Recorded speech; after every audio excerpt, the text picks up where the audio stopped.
Hello, I'm Dan Goodley and I'm Professor of Disability Studies and Education at the University of Sheffield. I also co-direct iHuman, which is an interdisciplinary research institute for the study of the human. Now, in recent years, my research and writing have engaged with a question. What happens when we centre disability as a driving subject of intellectual, personal and political inquiry?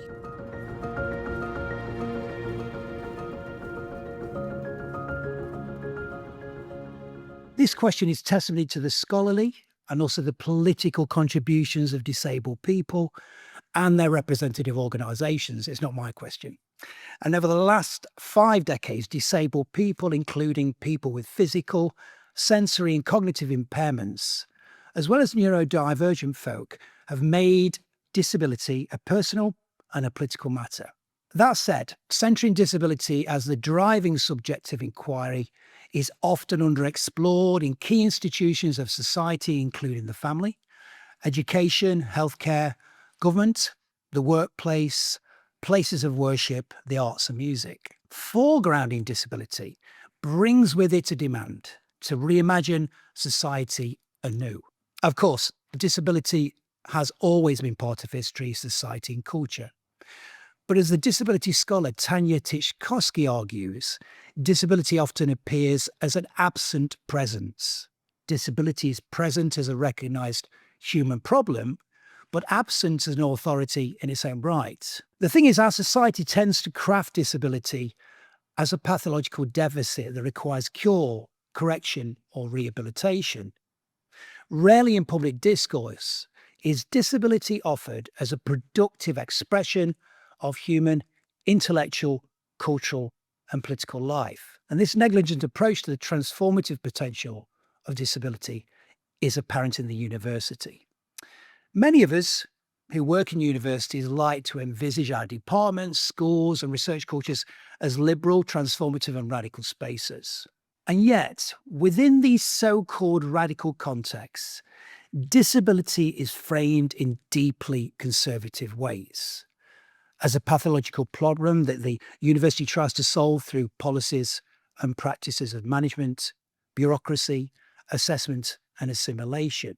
Now, these typical disability responses that are sometimes framed as reasonable accommodations actually retell a familiar story, that disability as a problem and is a problem to be solved as the university remains unchanged.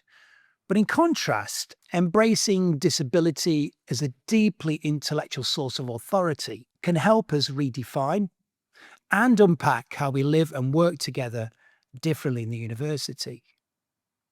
Disability might feed into a wider practice of what I term depathologization. Depathologization works in concert with disabled artists, disabled activists, and disabled intellectuals whose politics have learned much from their own engagements with decolonising activists and post-colonial theorists. Depathologizing the university creates conversations with Black scholars and others who have decolonised the university, and it pulls in disability politics as a key resource. Depathologization is therefore but one theory in practice, a praxis that sits with disability as the driving subject of critical inquiry and social change. So, depathologization reframes disability as a radical and disruptive subject that feeds into a wider community practice involved with contesting intersectional oppressions associated with ability, but also with race, with gender, sexuality, caste and class. And as many of us know in our own intellectual and interdisciplinary field of critical disability studies, whilst we might start with disability, we rarely end with just disability. So what might it mean then to depathologize the university? First, we need to understand who is serviced by and benefits from the pathologization of disability.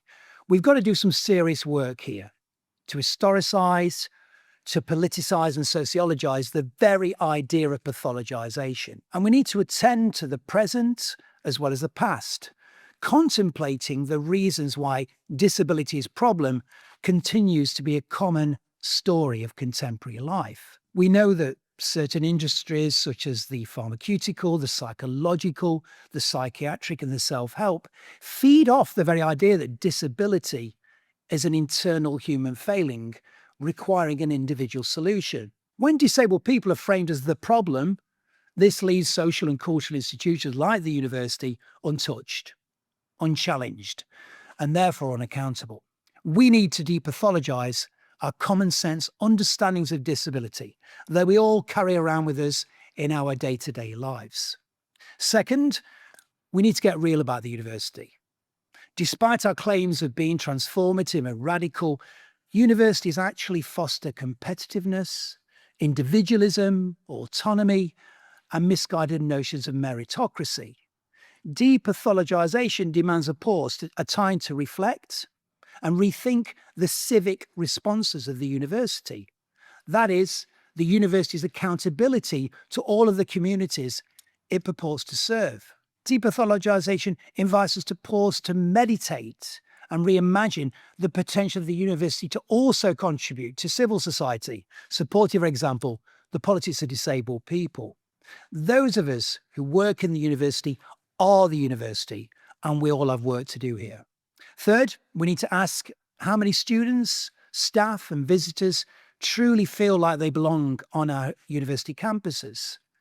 We know that historically universities have been deeply racialised, classed, and ableised spaces that have privileged upper middle class, white, and non-disabled students and staff. Today, as programs of diversity, equality, inclusion, or those of equity, diversity, and inclusion are being dismantled around the world, and universities are also facing existential and financial crises.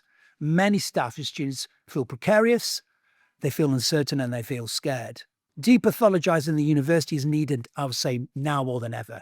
It means aligning with disabled staff and student networks as key communities of our institutions. It also means reaching out to one another to find new forms of connection, alliance, and community. Fourth, to truly embrace disability as a central subject of inquiry, funders, donors, and policymakers must channel resources to feed the civic and civil aspirations of universities.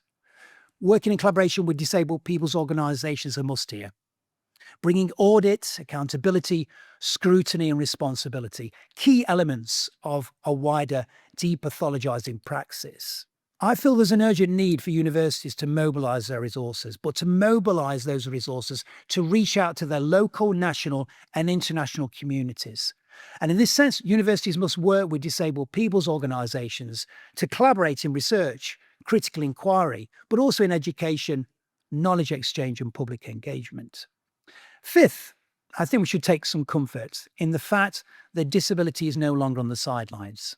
Over the last decade, more and more people have been identifying as disabled and neurodivergent. Desiring disability identities unlocks further potential, a duty and a responsibility to the wider disability community. We must and can find support and solace with others so that we can depathologize the university together. And while a disability, impairment, or a neurodivergent identity is always a personal matter, and we should not forget that, the potential for activism community that's opened up is always a public matter. We cannot do this alone, and we need each other to disrupt the university. Finally, we should state with confidence that many disabled people and their non-disabled allies are already depathologizing the university. The very presence of disabled staff and students in higher education is testimony to their activism and their resistance. And other examples of depathologization are occurring, and these include the growing representation of critical disability studies literature in the reading list of modules in science, in engineering, medicine, social sciences, arts and humanities. New forms of inclusive recruitment for university posts that affirm the applications made by disabled and neurodivergent folk. The tireless radical impact of disabled professional services colleagues as they work and they bend university bureaucracy. The impact of disabled staff networks on their university strategies and policies. The reach of disabled intellectuals in everyday discourse and also in the mainstream media. The support of funders such as the British Academy, the Wellcome Trust and UCRI to fund disability research projects.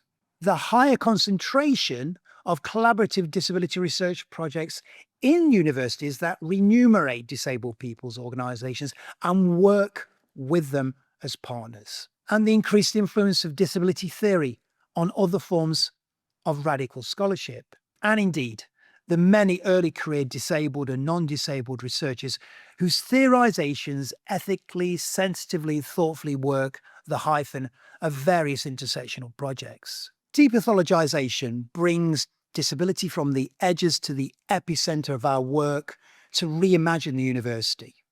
We must share how disability is driving change in relation to curricula and in terms of changes to research culture. While we might start with disability, we'll never end with it. And intersectional work will always have the potential to open up the culture of the university, from a closed one serving the few to an open one affirming the many. Sure, this is only a start. Much more is needed. But in these dangerous and these distressing political times, depathologization offers one avenue of hope and possibility. Rather than being a problem, disability is an opportunity.